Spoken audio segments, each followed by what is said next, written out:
Gary. Thanks for doing this. My name is Austin, your host of the Conley Show. This is episode 8, and today we're going to be talking about all things spooky in honor of Halloween. The Conley Show is growing. Not only do I want to create interviews with great people and talk about the things they are experts in, but soon, once I learn how to edit, I will also be putting out weekly episodes of the top headlines alongside great commentary. Uh, so today, like I said, we're going to be talking about scary things. So I brought Gary Hill on. Gary, how you doing today? I'm doing well. How about yourself? Not too bad. Happy to be doing this. And again, thank you so much for taking the time. Um, One of my favorite things about Halloween, it's my favorite time of the year, first off. But one of the things I love about it is it's the only time of year that we can celebrate fear. It's okay to scare the shit out of somebody during Halloween. And it's no hard feelings, but we all have a good laugh when we scare people. Gary, why is Halloween so fun and so great? Is that your favorite time of the year too? Yeah, for a lot of reasons. I mean, I love fall. I'm not a summer person, so I love the fact that summer going away. And although this year we're getting really summer weather still, but in any event, and then I like the whole spooky side of things. And I look at it as spooky season is all year round anyway, for Yeah. me. But it's kind of cool when everybody else is on the same page as you are. Um, Yeah. I mean, I'm one of the people, I guess we're considered strange, who watches horror movies all year round and, gets into spooky stuff all year round. So, I mean, it's not my whole life, but I do like it a lot. Now, you own a website called spookyventures.com. Tell us a little bit about that and tell us where you got the idea for Spooky Ventures. Okay, well, I've been doing spooky stuff in terms of writing and things, and I've been a music journalist for years, and so I'm used to writing things and putting them out in print, but I hadn't really done a lot with video. And I thought, Yeah. well, I want to do something different and just focus on spooky. And to me now, spooky, to me, I remember there's a quote from Alfred Hitchcock that says, "There's no terror in the bang, but only the anticipation of it." And to me, I don't really get scared by horror movies, but I love the whole build up and the whole atmosphere, and that's the spooky thing. And so I wanted to kind of Yeah. capture that with Spooky Ventures. And so I decided to start doing some videos. And again, I've been learning as I go along as well as you have, obviously. And Yeah. it's a process, and I'd never done a video before. And in fact, when I started doing it, I didn't really intend to appear in any of them. And then I got the idea to start doing spooky news segments, and I thought, well, best way to do those is just to be in it. And spooky interviews and things like the spooky interviews are interesting because in mine, I don't actually appear in it. You hear my voice, but it's just the text of my Right. question. But yeah, I mean, I like the spooky stuff, and I just wanted to capture that in a different way and let me experiment with some video stuff. And again, I'm still learning like you are. Yeah. Now, Halloween, it's on Sunday this year, October 31st, as always.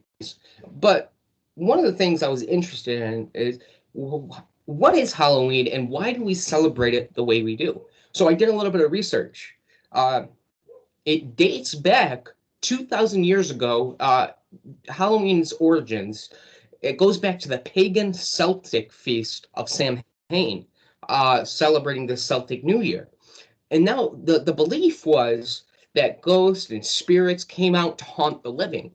So to appease these evil spirits, you would hand out things like treats. And to hide from the evil spirits, you would wear like a mask or a costume. So that's kind of how we got the whole idea of trick or treating and the theory behind these costumes. And I thought that was really interesting. Um, If I might interject something, I think the yeah, Irish were yeah. the ones who brought the celebration of Halloween to the United States, and they didn't Yes. carve pumpkins; they carved gourds, I think. And when they got here, they Oh, found the pumpkins and decided, hey, we can make some great carvings with those. So yeah, yeah. Um, Cities in America. So you're right that it was Halloween was brought over by immigrants that we know. yeah. So when did Halloween really start? Like, when did we start celebrating it? It was about 100 years ago.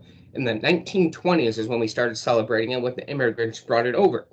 So one of the things I did is I did some research. Now, again, Halloween is my favorite time of the year. Um, what are the top cities for Halloween? So I did the top 10. Now, we can elaborate a little bit. I have not been to any of these cities. Number 10 on the list, St. Louis, Missouri is the top 10 city for Halloween. Why? They got the fabulous Fox Theater, famous for ghost sightings, and then the Grand Ole Theater haunted tour. So if you go to St. Louis, they call it the Gateway City. And if you think about it, the website I was on references the Gateway City as almost like a gateway between the living and the dead. And I don't know if that's true, but St. Louis, Missouri, top 10. Number 9, Los Angeles. You ever been to LA? I have not. I've never been to California. Yeah, I've never actually flown, so I haven't been anywhere. Um, but one of the things that intrigued me about LA is there's a ship there, the Queen Mary, and Oh, it's yes. stationed in Long Beach. Now, we're going to get into that in a little bit because one of the things we're going to get into is haunted places. These are just haunted cities, so to say. But there's also the Hollywood Roosevelt Hotel where the ghost of Marilyn Monroe haunts, apparently. So, you go to LA during Halloween time, and there's a lot of things going on in LA. Number 8 on the list, and now this one's kind of intriguing, Williamsburg, Virginia. Haven't been there, but Colonial Williamsburg has evening ghost tours, and I thought that would be really cool. Like, it's dark out, and you're viewing all like the old time. People are dressed up like old time, and there was a lot of death from the Civil War. They also have something called Ghosts Among Us. It's a tour inside haunted properties. So you ever make it to Williamsburg, number 8 on the list. Number 7, and now this one was also intriguing. Savannah, Georgia. Never been to Georgia, but it's called one of America's most haunted cities, Savannah. And the reason is because all year long they have ghost tours, kind of like how the spooky season is all year long for yourself. Right. Um, so there was something called the Siege of Savannah in 1779. And then between the Siege of Savannah in 1779 and the Civil War, there has been a number of casualties linked to Savannah, Georgia. And one of the things that people believe in is ghosts are linked to where they die. Now, let me ask you, do you believe in ghosts? Okay, there's an interesting question. I would love to believe, but I'm actually a skeptic. I love the stories. And my wife has said numerous times that a ghost could walk up to me and say hello and be a full figure apparition, and I would say, okay, there's got to be another explanation for this. I've seen a lot of things, and I'm always thinking, well, I just don't know how to explain this. It can't be that. So no, I mean, I don't really, but I have fun with it. Let's put it that way. And by the way, you mentioned Savannah, Georgia. There's actually a place called Moon River Brewery, which I wrote an article about in Savannah, Georgia, Really? which is supposed to be a haunted brewery. Yeah. That's interesting. Huh. Yeah. So I only made a couple of notes on each city, but I'm sure the reason they made this list is because there's so much more that goes on during the Halloween season, like haunted tourist Right. attractions. Now, if you ever make it out to Las Vegas, Nevada for Halloween time, it's number 6 on the list. During Halloween time, there is endless parties on the strip. Everybody's dressed up, everybody's partying. Um, there's something out there called the Flamingo Hotel and Casino, and it's said to be haunted by gangster Bugsy Siegel. So I thought that was interesting. Now, dark figures, eerie whispers, doors opening and closing, the typical paranormal activity. That's what's going on here at the Flamingo Hotel and Casino. And we're going to talk a little bit about the different types of ghosts because Hollywood does a good job depicting ghosts, but not it. Let's just pretend for a second that ghosts are real. different ghosts have different strengths, different capabilities. Like some are able to speak, some are able to physically touch things. So really, I wanted to get into the different types of ghosts, and we will in a minute. Number 5 on the list, Philadelphia, Pennsylvania. And one of the reasons why is because have you ever heard of the Eastern State Penitentiary? Yes, The absolutely. old jail? Yeah, I'd love to visit. It was it was an old jail. It's closed now, but it's said to be haunted by the former inmates. Um, Now, there's also a mansion called the Bellroy Mansion. It's a 32-room estate. Thomas Jefferson is supposedly haunts this mansion. So you ever make it out to Philadelphia, you could possibly see the ghost of Thomas Jefferson. Now, here's one, number 4 on the list. New York, New York. Lower Manhattan has a parade, but one of the things that I want to check out if I ever make it to New York, I live in New York. I live in upstate New York, about 500 miles away from New York City. So I've never been. But they have the Great Jack-o'-lantern blaze, and they have over 7,000 pumpkins carved and lit up in Hudson Valley. And I thought that was kind of cool. Could you imagine going to see 7,000 pumpkins? It's Wow, got to that's be a sight. crazy. That would be a lot. Another thing. Sorry, I'm just trying to look something up. There's also a haunted Sure. brewery in Pennsylvania, and I'm trying to remember if it's in Philadelphia or not, because we were talking about Philadelphia. No, So I'm just trying to look that up. Oh no, that's yeah, Mount no. Joy. I'm not sure where that is from Philadelphia. It's an old city, a lot of Revolutionary Yeah, War history. And I think that when we think about places that are haunted, you tend to think of old times. You tend to think of history. Now, that doesn't mean that just because a place is old, it's got to be haunted. But I think people like to think that, and you know, a lot of these places, like a haunted brewery, a haunted hotel, you got to ask yourself, is it just a ploy to get people drawn in? yeah, Like, and I think that's part of it, at least in some yeah, cases. right. Um, in New York, they have St. Patrick's Graveyard, and it's a graveyard from 1697. And I thought that's got to be pretty cool to check out sometime. Yeah, That's got to be, you go there on a full moon at nighttime. You know, who knows what you'll find. Now here's one, number 3 on the list: New Orleans, Louisiana. They got a lot of stuff going on in New Orleans. It's an old city, lots of history behind it. Um, but one of the things that intrigued me most is there's a haunted mansion called LaLaurie Mansion. And in 1834, there was a fire. So police respond to this fire, and in the attic of this mansion, they found horribly mutilated bodies. And people still say that you can hear the screams of the victims that were found during that fire. Now, the original mansion, it burned down. But a lot of times they say ghosts are it just because your building burned down doesn't mean ghosts aren't they don't eliminate themselves. They are still stuck to that spot, apparently. Now, number 2 on the list, Sleepy Hollow, New York. It was, Sleepy Hollow is where the Headless Horseman story came from. is that You near got you? Sleepy Hollow. What's that?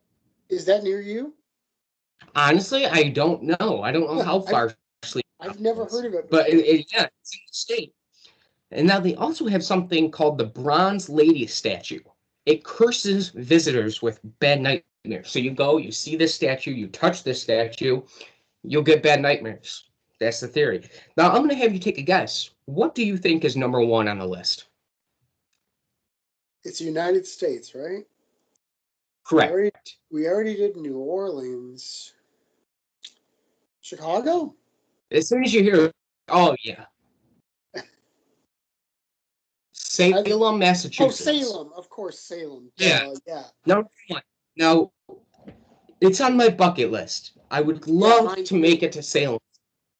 Um, they have things going on all year long, but one of the things is you got to go during Halloween time because it's just so much more fun. There's so much more activity. People are dressed up. They have the Witches Halloween Ball. They have the Salem Witch Museum. They have a Count Orlok's Nightmare Gallery, a monster museum. And every October, there's a month-long festival of the dead. Month-long festival of the dead. So that's got to be quite interesting. Um, Now, one of the things that I thought about is, think about all the stuff that goes into Halloween. The candy, the decorations, the costumes, the haunted hay rides. People spend a lot of money on Halloween.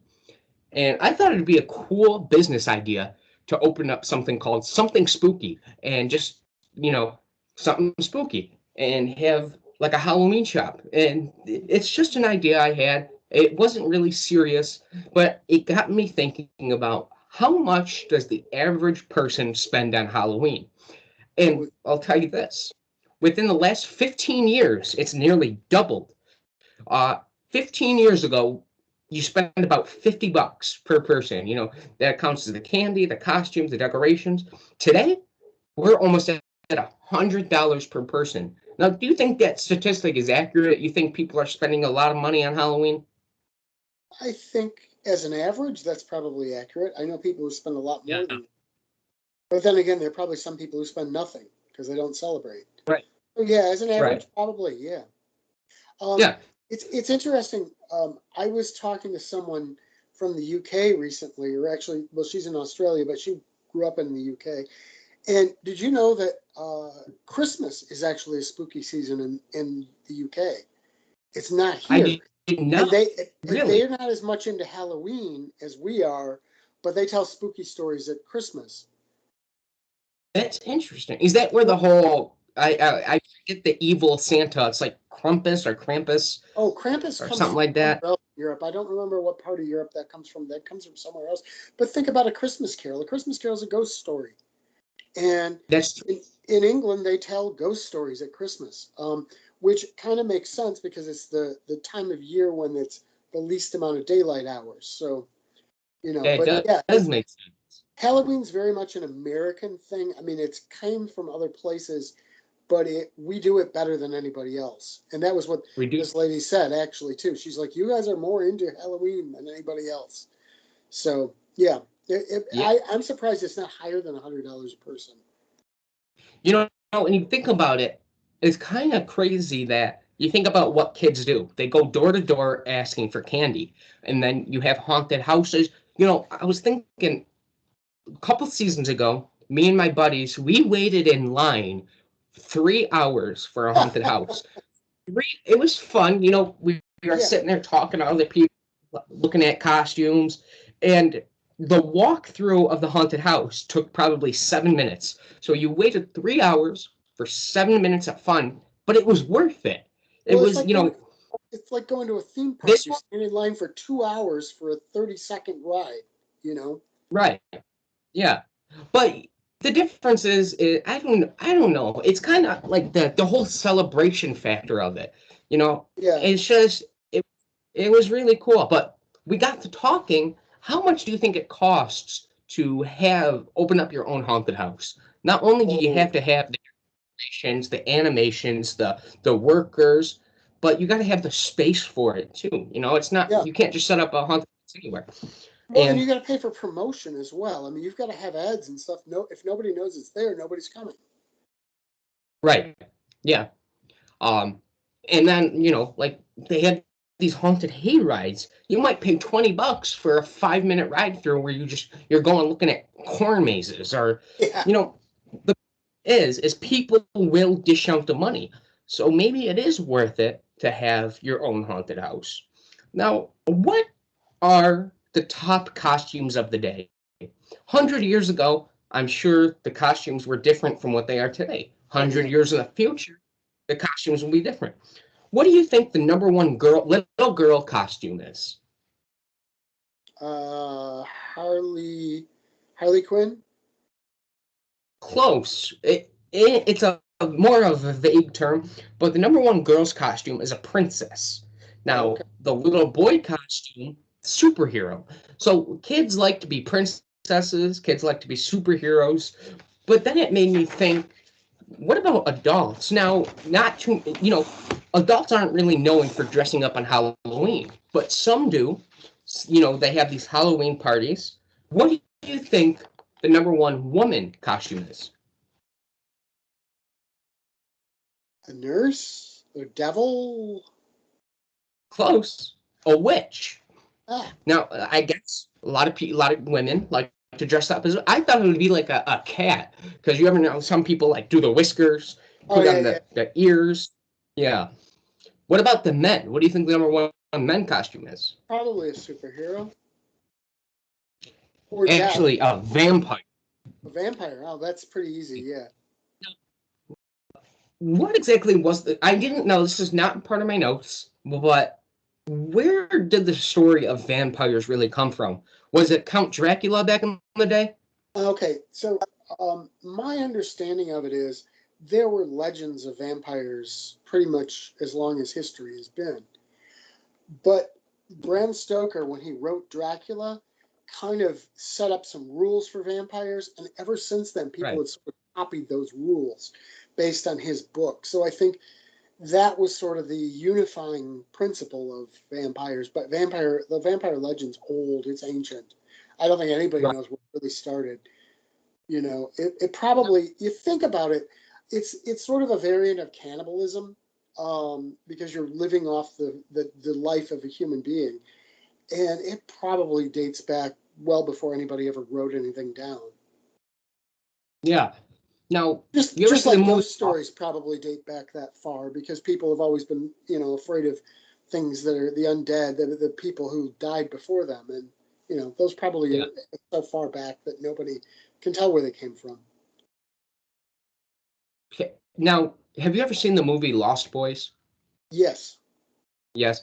That's one of my favorite vampire movies. It's just not that vampires are real, but like things like Twilight and stuff, those aren't real vampires. Have you Real seen Near vampires. Dark? Have Yeah. you have seen Um, Near Dark or no? I have seen, what was that? Near Dark. I have not. Now, Near Dark came out the same year as Lost Boys, and everybody forgets about Near Dark. Near Dark had Bill Paxton in it, and Near Dark, from my point of view, it's a much better movie. I think Lost Boys is a good movie, but it's a lot of Yeah. of style over substance. And Near Right. Dark about a bunch of rednecks, basically pickup drive, truck driving, cow wrangling guys who were vampires. And I think it's a better movie though. It's a lot gorier. It's a lot grittier. It's a better movie. You should, if you get a Yeah. chance to check it out. And I've been looking for it for several years now, to buy it at a decent price or to just stream it, and you can't. It's not available really anymore. What was it called again? Near Dark? Near Dark. Near Dark. So I think Lost Boys came out in like 77 or the No, I think it 70s. was early '80s. Early '80s actually. Is it the 80s? It very well might be. 84 maybe. 84? Okay. One, we're going to get into it in a minute. I do have, according to Reader's Digest, the top 10 scary movies. And it's going to blow your mind, actually, what number one is. And I don't know if I agree with it, but we'll talk about that in a second. Um, so, what is the most, we talked about how to appease the spirits, the old belief, you would hand out treats. So I started thinking, what is the top Halloween candies and how much do we actually consume? Now, the average American consumes over 3.4 pounds of candy during the Halloween time. That's a lot of candy. I'm sorry. Yeah. Right back. No, no. So one of the things, I'll just keep talking while you're away. Candy corn is number 6 on the list. We eat over 1.3 million pounds of candy corn. Whether you love it, you hate it, people eat the shit. Number 5 on the list, Starburst. Over 1.6 million pounds of Starburst sold. Next, number 4, Snickers. 2 million pounds sold. 3, M&M's.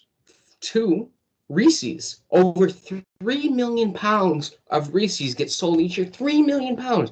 That's a lot of fucking chocolate and candy.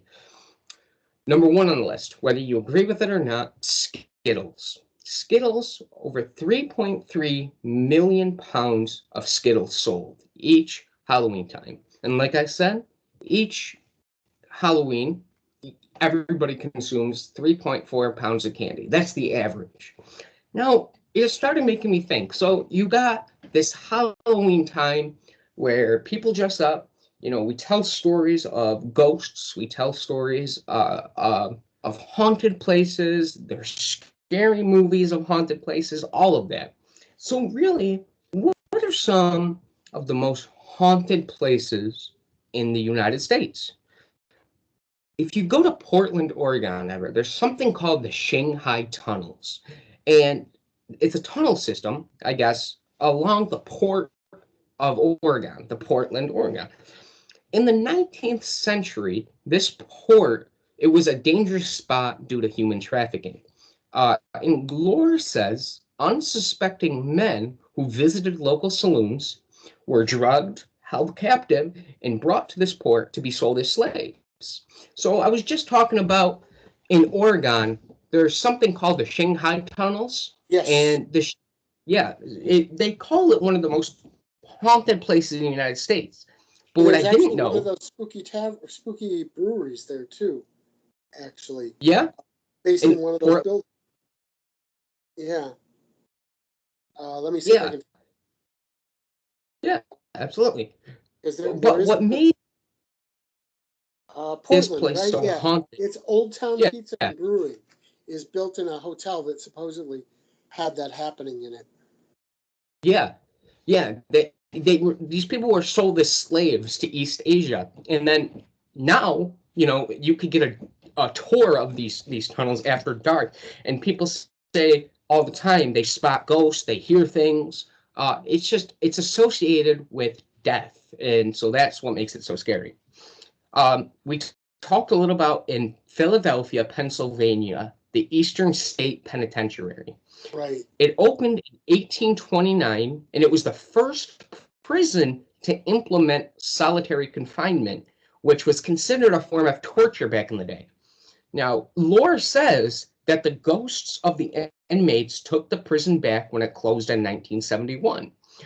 Visitors that go to this prison say they hear whispers, they claim to see ghosts wandering the corridors of the prison, and it's considered one of the most haunted places.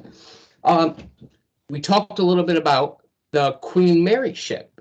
Now, it sailed the Atlantic from 1936 to 1967.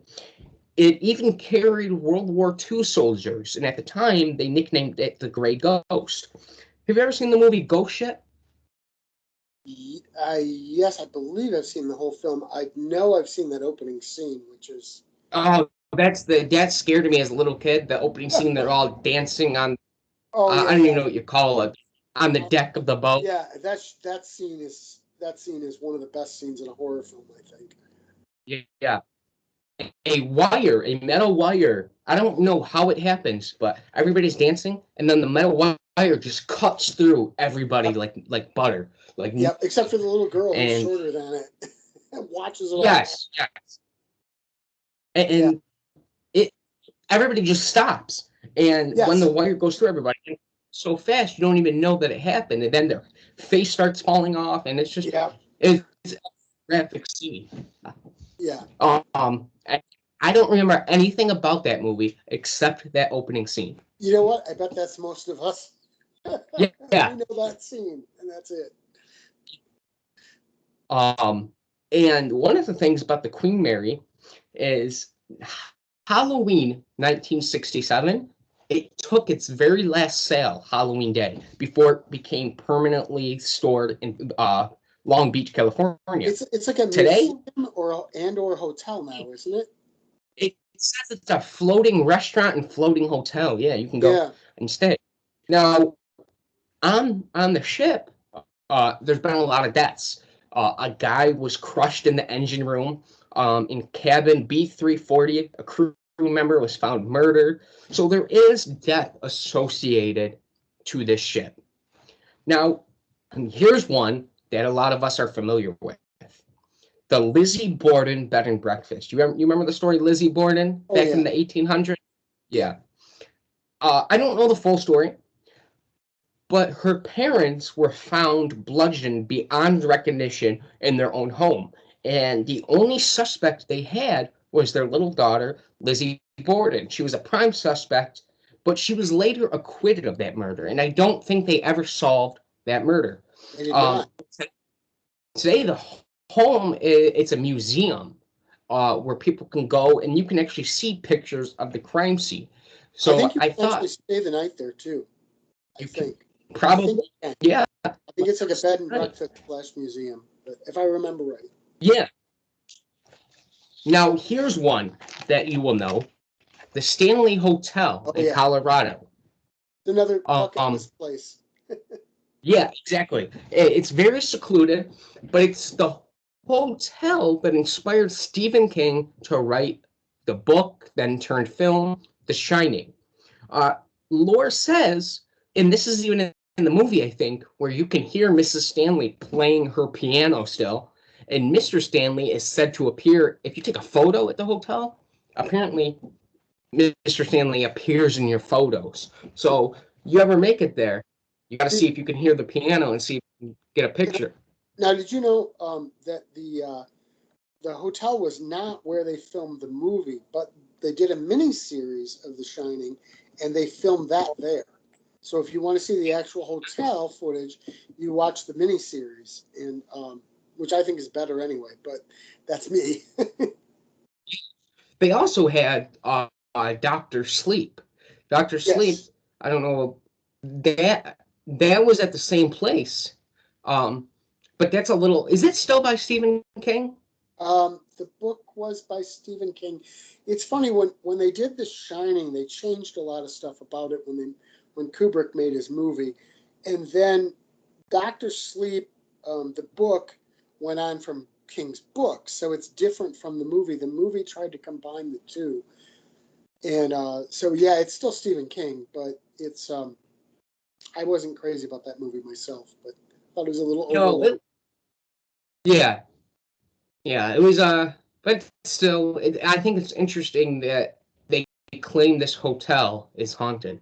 Uh, last on the there's plenty of haunted places. There's plenty of you know things that did not make the list, Oh yeah, but one of the ones that I wanted to add to the list is the Trans Allegheny oh yeah, Lunatic Asylum.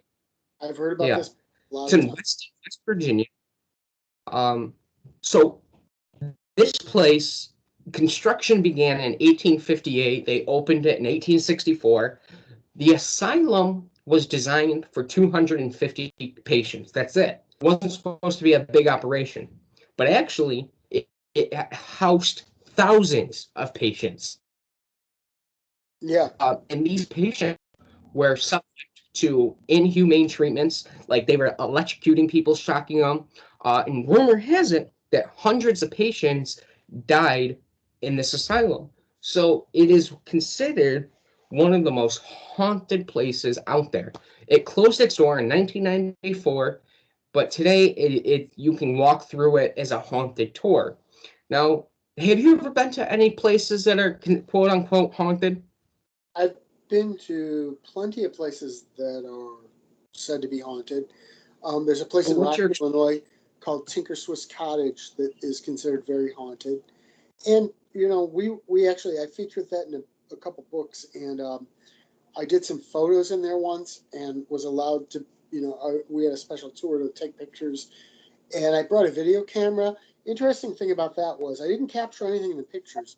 The video camera wouldn't keep running. We'd turn it on, it would real? shut. Turn it on, it would shut off. Got it back out to the car, turned it on, played, went just fine. So we couldn't shoot any video in there. I've also been to what's considered the most haunted cemetery in the United States, called Bachelor's Grove Cemetery, which is just outside of Chicago. Um, I found the place to be beautiful and actually kind of serene, but there were some weird things that started happening at our house after I went there. In, Really? including the fact that for a month and a half, I dreamed about the place every single night. But not That's as a weird. cemetery. It was just a place I went to, and there were all these people living there, and they were really Yeah. nice. It wasn't a scary dream at all, but it was just I dreamed there were these people living there, and they were really nice, and hung out with them. And it's a beautiful cemetery. I think it's inside of a forest preserve. There's a little pond over there, and it's very pretty, but it's also considered to be very haunted. If you look Yeah. up if you look up the Madonna of Bachelor's Grove, there's a famous picture which personally myself I think it's a double exposure picture, but it's considered a very famous ghost picture that's taken there. You have to take a look at it. It's a cool picture, whether I'm right or whether I'm wrong. Somebody Yeah. did a good job of it, or they captured something really cool. Yeah. Now, something I thought, I don't know if I'm a little bit of a wimp to do this, but something I thought would be fun is on Halloween night going to a graveyard and doing a Ouija board. Now, whether you believe in it or not, I've never tried a Ouija board. Have you? Yeah, yeah, I Yeah. have. And what's your experiences with that? Yeah, I don't really think there's anything to it. I mean, it's put out by Parker Brothers, right? Right. Exactly. It's like the same company that produces Monopoly. Yeah, yeah, exactly. And it's like I don't think there's anything to it. But that's me. I know a lot Yeah. of people Yeah. claim there is. I've known people who were terrified of them, so wouldn't have them in their house. I heard a story about. Right. I knew a girl who supposedly took one, did something with it, and it gave her. And this is a person I actually knew. She said it gave her some really scary message, so she threw it out in the garbage. And the next day she came into her bedroom and it was laying on her bed. But I don't know. They say you're not supposed to throw it away because that happen. I don't know if you're supposed to burn it or what the deal I is, don't but you're know. not supposed to throw it. Um, yeah, and when you did it, does the piece actually move with your hand, or did it move at all? No, I think it's your own movements of your hand, even if they're little tiny ones. The Yeah, subconscious does some pretty crazy stuff sometimes. Your imagination will do crazy stuff. The human brain is designed to see faces where there aren't faces, and we find patterns where there aren't patterns. So I think it's probably all about that myself. But again, it's fun. It doesn't matter. I love those Ouija yeah, board movies. There are movies called Ouija. They're great fun. yep. Um, I think that we isn't that the movie with like the axe murderer? Yeah, I think so. I think there's a whole series of them. I've seen the first one. The family living in this house, and they find a Ouija board in there, and I don't remember exactly, but I remember it was a really good horror movie. It was fun. Yeah. There was a psychologist, What? somebody from the school who came in to check on the girl, and I don't remember, but it was good. Yeah. Yeah. What was that house? Amityville? Yes. Amityville. Yeah. What was the deal? I think they knocked it down now, but what was the deal No, with that house? There's a couple seasons. it's actually still there. They changed Is the it? address of the house and they changed the facade of the house because they got tired of all the curiosity seekers. Yeah. It's funny. When I was a kid, I was yeah, I'm gonna age myself here, but I was like 14 years old, I think, and one of my mother's friends gave me that book for my birthday, and I remember reading that and being just like, "Oh my God, this is terrifying." Yeah. And years later, I met a guy who lived near there, and he had a friend who lived in the house after the Lutzes lived there, and they said nothing happened in that house, absolutely nothing. And there were Right. stories that the Lutzes made up that story, but the beautiful part of it is it's still a scary story. It doesn't matter if it's It's a made up; it's a scary story, you know. And yeah. it was a cool looking house. I said they've changed the facade. I guess that little the eyes and stuff, those aren't there anymore. They changed it to try to keep the curiosity seekers away. But yeah, it's a pretty cool story. Yeah. Like the walls start bleeding and shit. Like Yeah, it's yeah, that's what they say. yeah. Um, but you know, here's a good story. Now, my grandfather, he buys houses and he rents them out to people, so he's a landlord. Now, there's a house that he owns that when people moved out, they claimed that in the one bedroom they could feel like something pulling them in bed. Now, we didn't think nothing of it at the time, but somebody else rented the house, and when they moved out, they said the exact same thing, that they felt like almost like they were being pulled in bed. And I thought that's interesting. Two separate people who don't know each other both claimed the same thing. So it makes you wonder, like, again, I'm just like you. I don't know if I believe in ghosts. I want to believe, but I don't know. Well, I mean, here's one of my things about it. There are all kinds of electromagnetic and other forces at play in the planet. I mean, some of them natural, some of Yeah. them create with electronic items. And there was a study done. Now, this is not exactly the same thing, but it's related. There was a study done, I think, near me, maybe 10, 15 years ago at University of Illinois. And they took people and they put an electrical impulse into a certain part of the brain, right? Specific Yeah. area of the brain. And every time they did that, every time, they gave them the memory that people think of as a UFO abduction, waking up with weird looking people and a light behind them and all this stuff. They all had the exact same memory that was complete, they didn't have before, and it was put when they triggered a certain part of the brain. I think that That's interesting. maybe certain electrical impulses wind up triggering parts of the brain, and maybe there's some kind of electromagnetic signal in that house that does that, Yeah, especially when you're sleeping, and it puts this little memory in your brain. I don't know. that's possible. And it's, yeah, that's very possible. And maybe that goes true for other houses. Like, uh, how do people have the same story in the same property? Yeah. You ever see the show Supernatural? No, I have not. I've heard good things about it, but I've never seen it. Yeah. So in Supernatural, it's two brothers who hunt demons, hunt ghosts, and different types of creatures. Now, but it made me start thinking that these supposed creatures that they hunt are all from lore from different Right, countries. right. And so what I found was a couple different creatures from different countries. And I wanted Yeah, you I'll to be right see back. if you ever heard of these. Right. Yeah, absolutely. One of the supernatural characters that comes from the Philippines is called an Aswang, Aswang. And it's a shape-shifting monster that devours unborn babies. That's the lore behind it. Uh, One of the other things that comes from South Africa is called a Groot sling, Grootslang, a Groot sling. And it's this massive serpentine elephant that plagues apparently a cave. Again, these are just characters throughout lore that claims that they're part of the supernatural phenomenon. Teke Teke, Teke Teke. It's from Japan, and it's a ghost of a young girl who was cut in half by a train who drags her body around. Uh, or, I'm sorry, it was a girl who was cut in half, and she drags her body around looking to cut other people in half.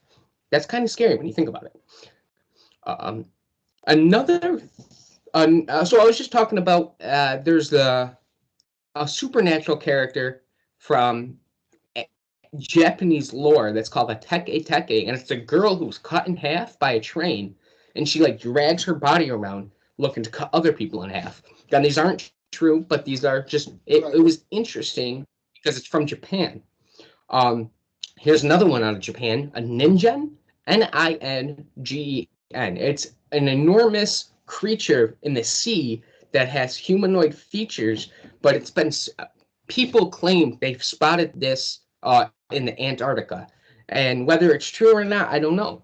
But do you know, have you ever heard of a ghoul? You've heard of a ghoul, right? Oh, yeah. Yeah.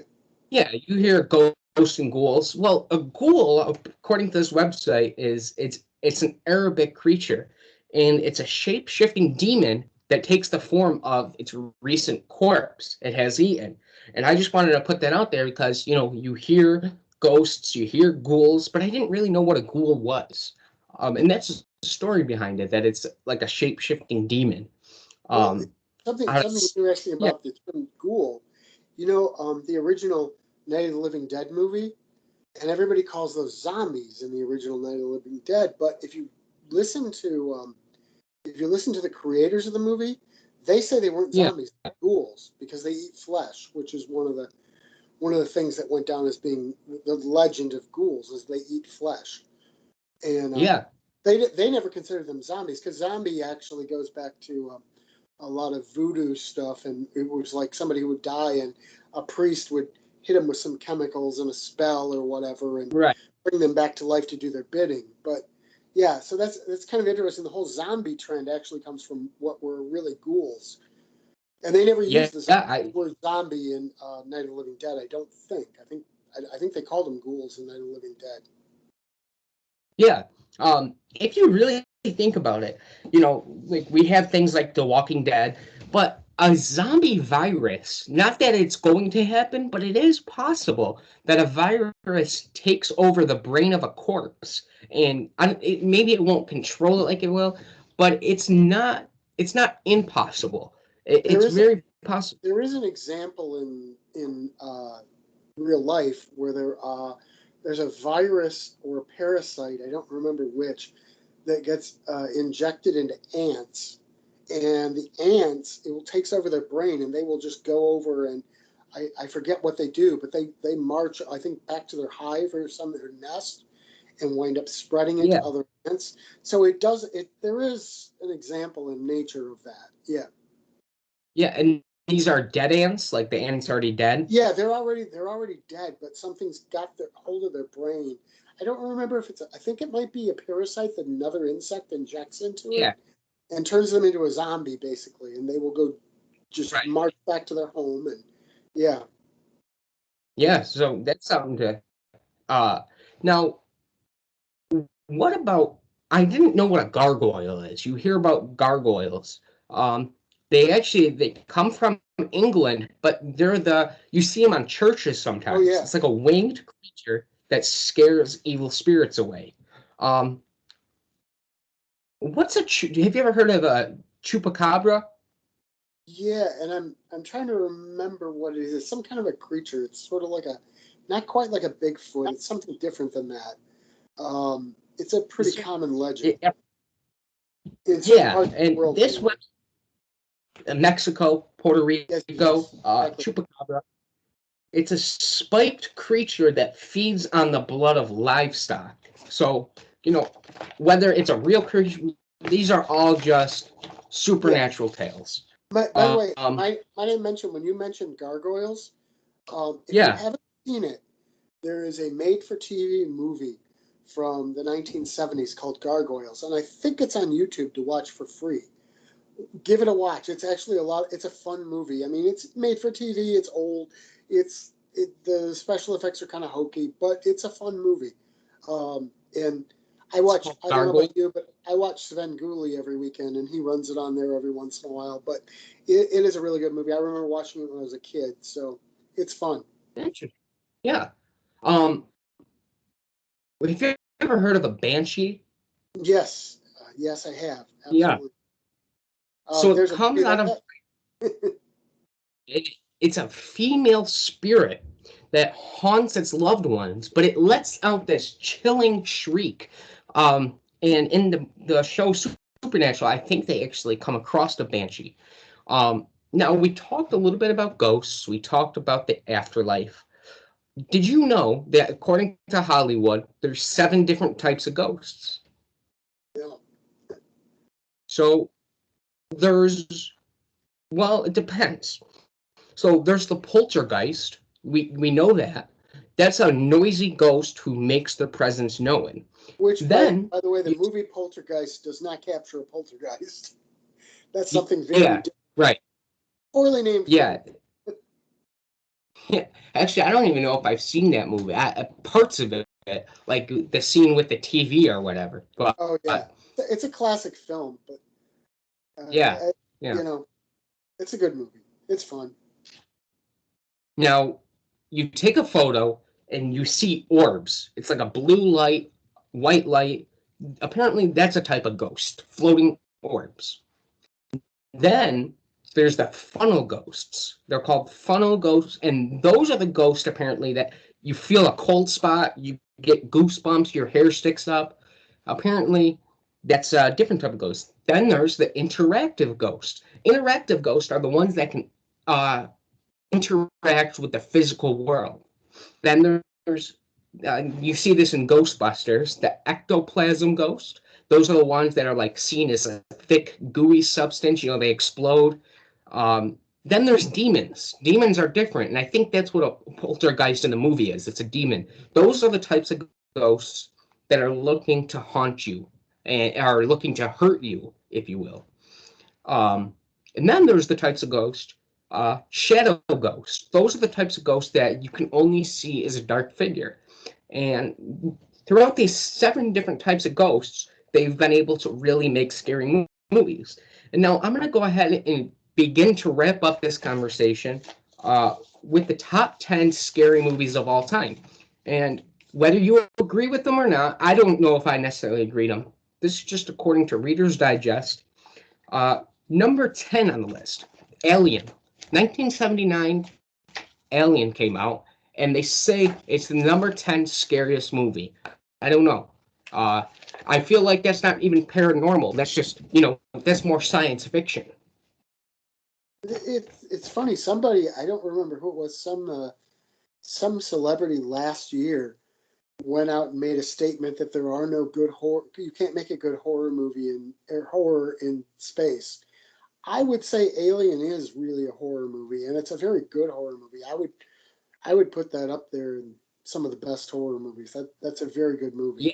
I mean, with the second one, sequel, they went more to action adventure, and that's an incredible movie on its own. But the first one definitely was horror, yeah, and it's a really good movie. We mentioned Alfred Hitchcock, and now this is actually my grandmother's favorite movie, The Birds, 1963. The Birds. You ever see that movie? Yeah, I like that movie a lot. I went through a Hitchcock phase years ago where I watched pretty much everything he ever did, and I like that movie. The special effects kind of bug me to this day because you can see that the birds aren't in the same scene with the people, and it's kind of annoying sometimes. But yeah, it's a really good movie. My wife's favorite movie of all time is a Hitchcock movie, Psycho. So yeah, we like Hitchcock in this house. Now, Alfred Hitchcock, what was he? Was he just a scary movie producer or He was a director? director. He did not all of his movies were scary. He did some things that were sort of espionage, thriller kind of movies. He did psychological thrillers. He did. There's a kind of a comedy, a dark comedy of his called The Trouble with Harry, which I haven't seen in years, but as I recall, it was about a community where this guy dies and everybody in the community hated him. And people keep coming across his body and thinking that someone else killed him. So they decide they're going to help that person by hiding the body somewhere else so they're not going to get implicated. And everybody keeps moving this body around because they don't want anybody else to get blamed for the murder. And I think it turns out he died of natural causes anyway. But and there was another movie he did. He did a movie called The Rope, which I absolutely loved, which had Jimmy Stewart in it. And The Rope, there were these criminology students in college, and they were really cocky, and they thought they were smarter than everybody else, including their professor. So they decided they were going to prove how intelligent they were. They killed one of their classmates.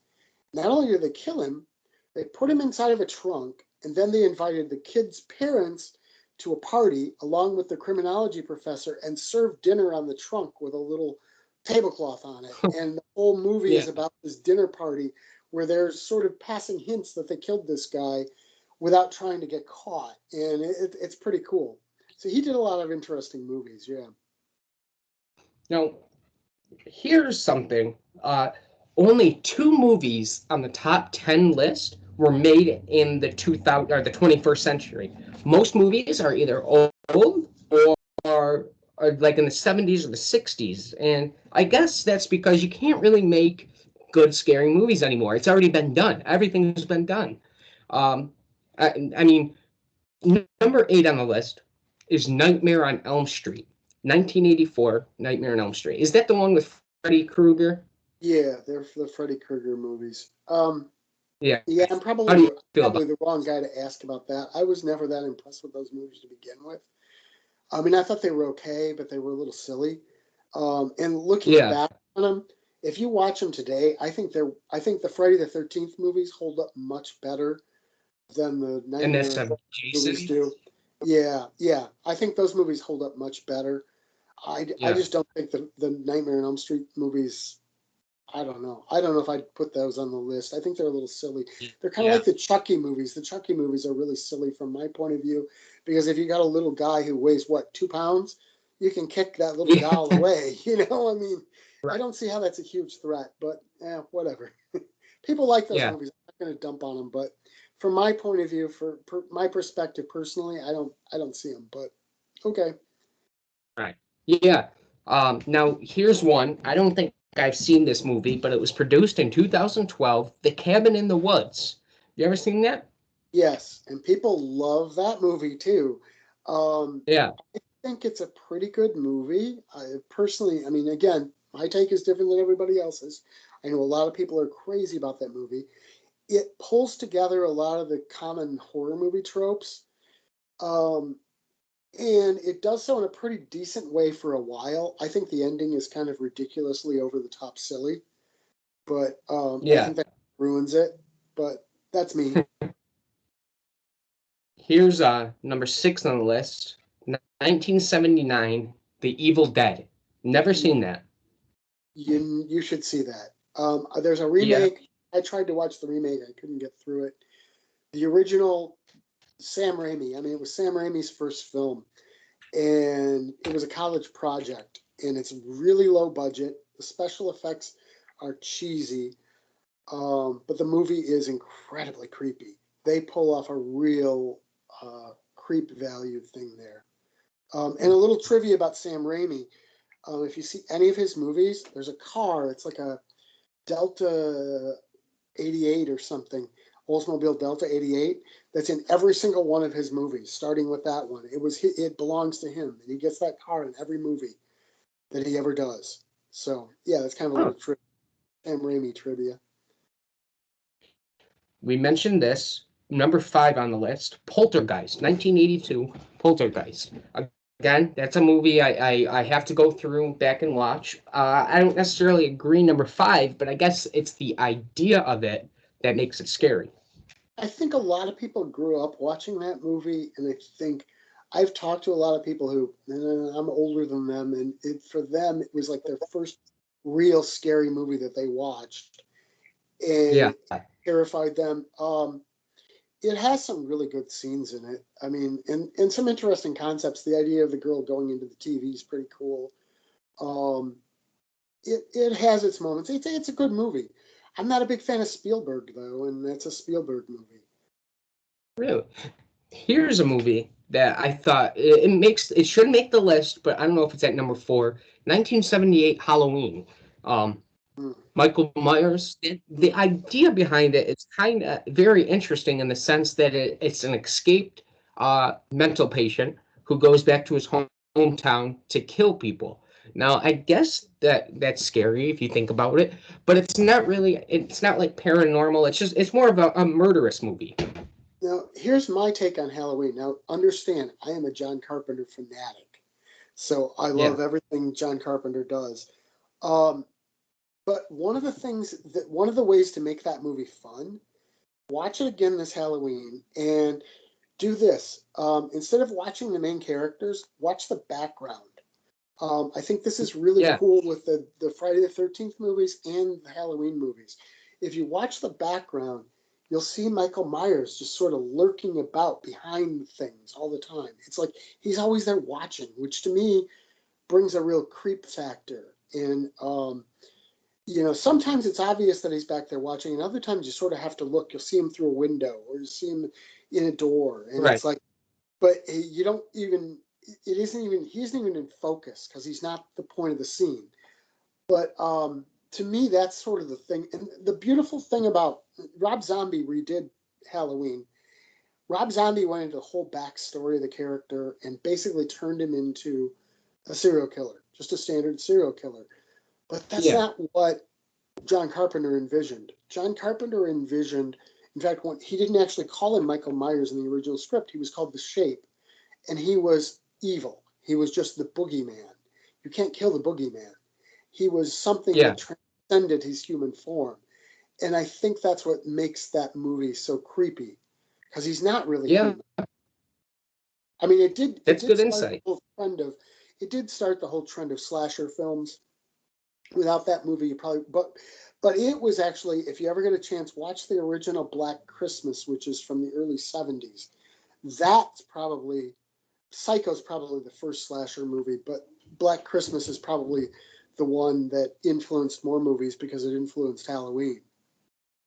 Yeah. And again, in different parts of the world, they talk about scary stories around Christmas time. Exactly, exactly. Yeah. Yeah. And by the way, Black Um, Christmas, here's a funny little trivia point about Black Christmas. Black Christmas was done by the same guy who later did A Christmas Story. really? Yeah. Yeah. I guess people like scary stories around Christmas. I mean, it makes sense now that you think about it. Yeah. Um, we've talked about the Stanley Hotel. Number three on the list, The Shining, 1980, The Shining. I guess that makes sense. But I never thought it was that scary. I mean, No, it's a good movie. Don't get me wrong, but it shouldn't be considered on the top scary movies. I'm not a huge fan of The Shining. I mean, yes, it's a fun horror movie to watch, but on the other hand, I love the book The Shining, and it really, really goes far from the book. And I didn't think the Yeah. acting was good, and I'm not a huge fan of Stanley Kubrick either. I much prefer the miniseries, but yeah, The Shining is pretty creepy though. Yeah. Now, here's one that I haven't seen, but I know the idea behind it. 1973's version's The Exorcist. That's number two on the list. Yeah, Have you seen um, that movie? yes. I read the book first. The Yeah. movie holds up to the book, but the movie is pretty cool, and I have a little personal experience with it because the stairs that the priest gets thrown down, I've climbed those stairs. They're in Georgetown at Really? Georgetown University in Washington D.C., and so I've been there. Yeah. So it's a good movie. I don't know if I'd consider it that scary, but it's a good movie. It's a little Now, slow. I'm going to have to take a guess. The number one movie was produced in 2017. And I don't necessarily agree with it, but I guess it's the idea behind it that makes it number one. Hmm. I don't think I know what it would be. It. Oh IT. yeah, It. okay. Oh, the remake of it. Yeah, Yeah. yeah, I've seen it part one, and the funny thing was, first time we tried to watch it, I wasn't really caught up in it, and the second time I gave it a little more time, and it really caught in. The mini series from way back when, I wasn't a huge fan of. I thought it was a little too slow and a little too boring. But yeah, it's a good movie. I don't know if I'd consider it. There's Yeah. interesting on a slightly different angle on it. In Spooky News, I just did a couple articles in the last week's Spooky News, and then again in this week's Spooky News, which doesn't come up until Friday. There have been a couple studies done recently where they took people and had them watch horror movies, and they hooked them up to heart monitors to try to determine what the scariest movies were. The Yeah. first study came up with a movie called Sinister, which came out in 2012, which I have not Yeah. seen. Yeah. And the first movie No? came up with that as the scariest movie. And the other study came up with that as number two, and a movie from last year, which is interestingly enough, since we're doing this as a Skype meeting, it was a Zoom meeting movie called Host that was done during COVID thing, and they considered that the scariest movie, with Sinister being number two. So you're going to get different things. I can give you a different list of my favorite scary Yeah. movies, and it's going to be different than all of those too. It's very individual. You have different Absolutely. things that Absolutely. scare you. I have different things that hit me, and it's going to change with everybody. Um, Right. if I can recommend a few It, things, if you don't I was mind. just going to ask, Yeah. before we, are there any honorable mentions that you wanted to add that didn't make the list? Let me tell you that there's a team out there called Wonder Wheel Productions, and it's basically a family. You got a gentleman named John Adams, his wife Toby Poser, and their daughter Zelda Adams. And they're making horror movies. Now, these aren't the horror movies that are in your face scary, but they're really good stories that are creepy. Now, they've got a brand new one coming out. I think it's coming out next year, called Hellbender, that I'm really looking forward to. But if you watch their movie The Deeper You Dig from a year or so ago, that's a really creepy movie, and they're incredibly cool people. I suggest everybody check them out because I'm a big fan, and they've also got a rock band. But in terms of my two favorite horror movies, for years, Prince of Darkness by John Carpenter was one of my favorites. What I like about horror movies is I like the whole snowball approach. It starts really slow, little things, and it builds and builds, and all of a sudden you notice you're just in really deep. And Prince of Darkness is one of those. The story behind it is that there's a little subtext with this priest dying at the beginning, but this other priest calls this group of physicists and engineers and stuff into this church because they've got a canister that they think has Satan in it, and it started to leak. It leaks up, but it started to leak, and they don't know what to do about it. And these physicists find out there's a lot more to it than that, and it gets really, really creepy. That was my favorite horror movie for a long time. But there was a movie that came out a couple of years ago by Richard Stanley called Color Out of Space, which is based on the H.P. Lovecraft story by the same title. And that movie, I've only seen it twice so far. I own it, but I just sort of pace myself and don't watch it too frequently. Yeah. It's a very, very creepy movie. There's a meteor that falls into these people's land, and it basically starts reforming all the land and the people and everything into something from its own world. And what is that called? Color Out of Space. Color Out of Space. Okay. And it sort of came out in 2019. Went to some movie conventions or whatever, the little showings where they do the festivals, but it didn't actually get released until 2020. So yeah, that's one to check out and watch that movie because they do some really interesting subtle, because in modern day they can do this stuff, some really interesting subtle CGI where they sort of modify the colors of everything, because in the Lovecraft story it's all about there's a color that you can't quite put your finger on. It's different sort of color, and they sort of pull that off by changing, sort of gradually altering everything, the color of everything, and they alter the landscape and the bugs and stuff just a little via CGI, and it's incredible. Yeah, very interesting. Well, I really appreciate your time, Gary. I'm going to go ahead and wrap up this episode, our Halloween edition. Is there anything you wanted to add before we go ahead and end this? Well, I would say just, you know what, this is spooky season for everybody. Like I said, it's spooky season for me year round. But I'll just end it with what my usual tagline is for Spooky Ventures, which is keep it spooky. Keep it spooky. I like that. And my ending is, until next time, stay curious. That's how I end my episode. I love it. Well, that was fun. All right. Yeah. Thank you, Gary. Thank you again for your time. All right. Bye-bye. Stay curious, people. Bye-bye.